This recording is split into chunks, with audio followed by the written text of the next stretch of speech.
Ja. Good evening everybody. Goeienaand. So dis die 1 April. But this is not an April Fool's. And it's quite a heavy story again. I think I took a few days before I started reading it, and it's still about documenting the reasons for us wanting to leave and the trauma that we did experience, and just documenting history. So please, if anybody sees this video, take part, send me your story. It will be documented and we will make a book from it. So let's start. Again from Anonymous. A morning of watching the sunrise on Sea Point Promenade turned into a nightmare that has left me traumatized and had been grateful for being alive today. This is my story. On the 28th of January 2012, I went early for a walk on the Sea Point Promenade to watch the sunrise and just to admire the Atlantic Ocean with the rising sun. I didn't notice the two colored guys that were standing towards the street that were watching me. Never did I know that my life was going to change forever in a few minutes' time after that. Suddenly the two of them were standing on each side of me, and one pointed a screwdriver at me. I thought that they will just rob me of my wallet and I will just be another statistic of a robber, as I have experienced it before.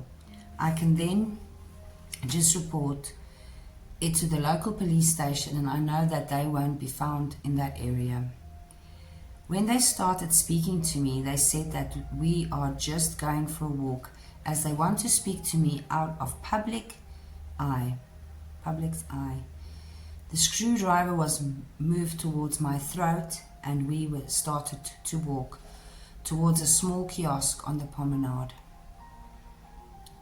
Then they started to move me towards the steps that were going down to the beach, and I started to pray, as I knew this was not going to be a thing of handing over my belongings to them and it will be over soon. They're either going to stab me with the screwdriver and leave me for dead. Funny enough, runners were running past us and the promenade were getting a life of its own. When we got on the beach sand, the two perpetrators told me to undress. And I was fighting them at that stage, as I knew where this thing was going. They stripped me naked near the sea breakers wall where nobody could really see us, and I was praying non-stop that this will just stop. I kept on fighting like a crazy in my nakedness, and one hit full blown on the nose and broke it in the process. Blood was running down my face and I was in so much pain. They made me stand up with my hands against the wall, and they took their time raping me while blood was running from my nose and the color the sea sand red. It felt like hours have passed when they were finished with me. They took me towards the water and one of them knocked me out. I don't know for how long I was out. The cold water woke me up. I was in so much pain and the blood were running down my legs. I looked around for my clothes and found my underwear, but no outerwear. Later I would find out that they had fled. They had a field day with my face. I was blue all over my face, broken nose, and destroyed my rectum. The blood didn't want to stop, and then I then started looking for them on the promenade. People were ignoring me, and a lady saw that something wasn't right, and all I could remember was that I repeated that sound like 100 times to her, that I've been gang raped. Later, I would hear from the investigation officer that there was blood everywhere. She phoned the Sea Point police, and I remembered that they came to fetch me and took me to the police station.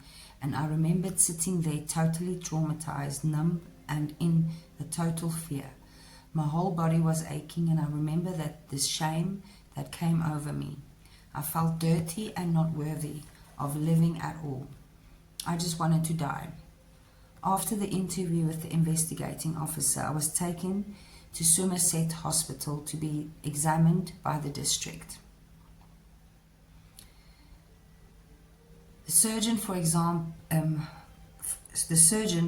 for samples of sperm in my rectum, and I remember that he told me and the investigation officer that it had been a long time that he had seen rape wounds like this severe in a male rape victim.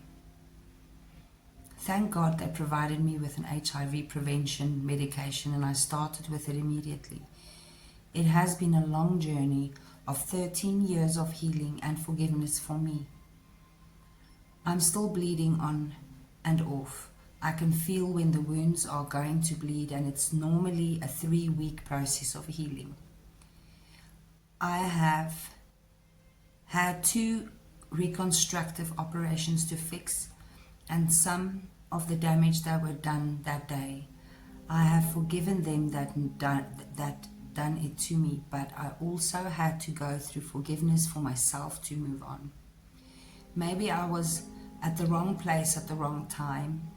Thank God I didn't pick up HIV for this ordeal, but when I work in Cape Town with my business, I go and facilitate corporate workshops, and after it's finished, I go immediately to my hotel and stay there. Maybe go to a restaurant that's there for lunch or dinner, and then the next morning I will take the first flight out of that hellhole. Table Mountain and I'm not friends. I hate Cape Town. A few months after the rape, my mother was attacked on a farm in Bronkhorstspruit, where they tried to kill her with a brick to the head. She passed 6 months after the attack. I have got 5 attacks on me from 1995 that I have reported, and another 5 cases that I didn't report to the police. I'm coping with support from the Matrix men, my church and friends. I'm using pads when the bleeding is really bad, and I always travel with them. Thank God for them. Another operation is out of the question for me. I'm very open to tell that male rape is a reality in South Africa. Car hijackings with male rapes is happening every day. Please, if you are male and you have experienced male rape, contact Martin at Matrix Men. He is a champion in South Africa to help men in your situation. I'm trusting God for a complete healing in my body and mind. I don't have any love for this godless country. I want to leave, and all I want to take with me is a few clothing items, my fur babies if possible, and work hard in the USA. I know that I can work everywhere in the USA and slowly build up my corporate laughter coaching business there, and I have plans to start another business as well. God bless you for what you're doing for the Afrikaners, Mr. Trump. The light will shine in the darkness. Don't give up.